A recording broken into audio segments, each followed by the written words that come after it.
Kevin, what are you doing? Did your mom ever yell at you for writing on the walls with a magic marker? I can do it for fun now. This is Perchering. It came back from the Sandblaster. So now all my little boo-boos, all the little bits of porosity, or the little crack that I missed where I welded, or I may have ground too far. So all my little mistakes show up.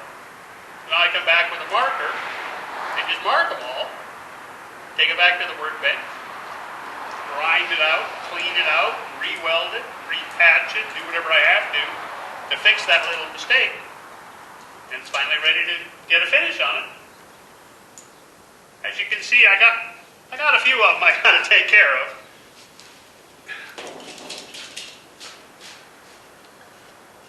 Some of them I may just be able to grind out real quick, but like the porosity, I got to grind it all out, take it all the way back down to good metal, or just take that whole chunk out and replace that whole chunk in order to fix it. So here's one of the seams where a piece of metal got welded in, and you can see the little porosity in there, the little bubbles, little holes in it. And that was either where I probably didn't have the metal clean enough before I welded, or a little bit of gust of wind came through and blew the gas away from the weld, so it got a little bubble.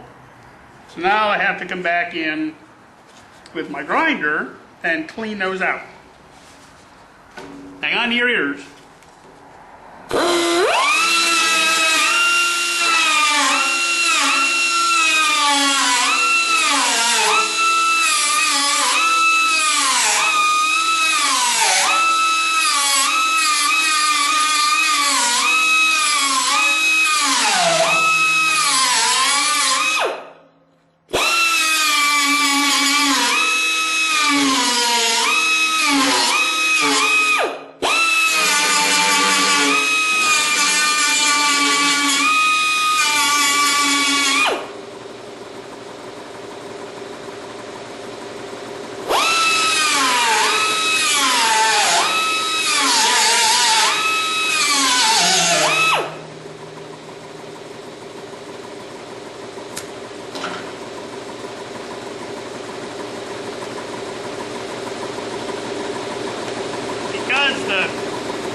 Because this wheel, this is an abrasive wheel, and as you cut, that wheel wears away.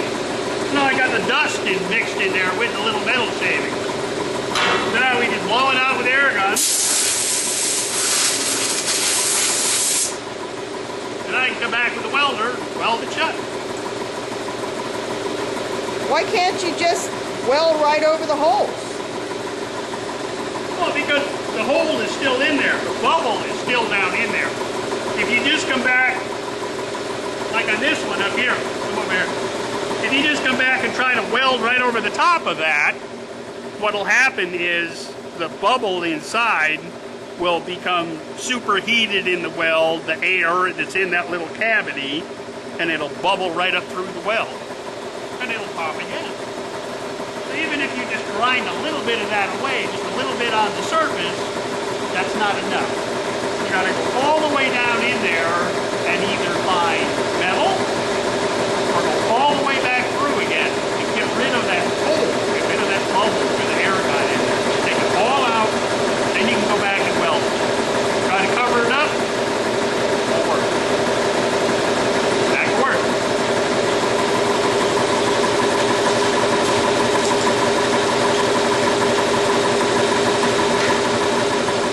Don't work very well upside down.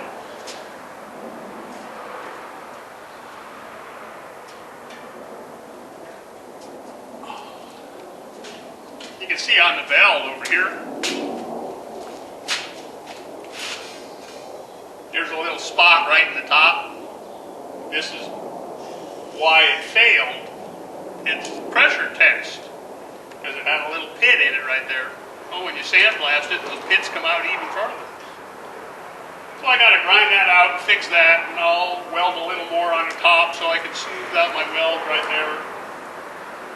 I used to sit here with a big grinder and grind all the paint off of this. Well, it'd take, 3 or 4 sanding pads, and it'd take 2 or 3 hours to clean it. With the big sandblaster, it takes about 10 minutes. Gotta get one of those someday. I gotta go back to work. Bye.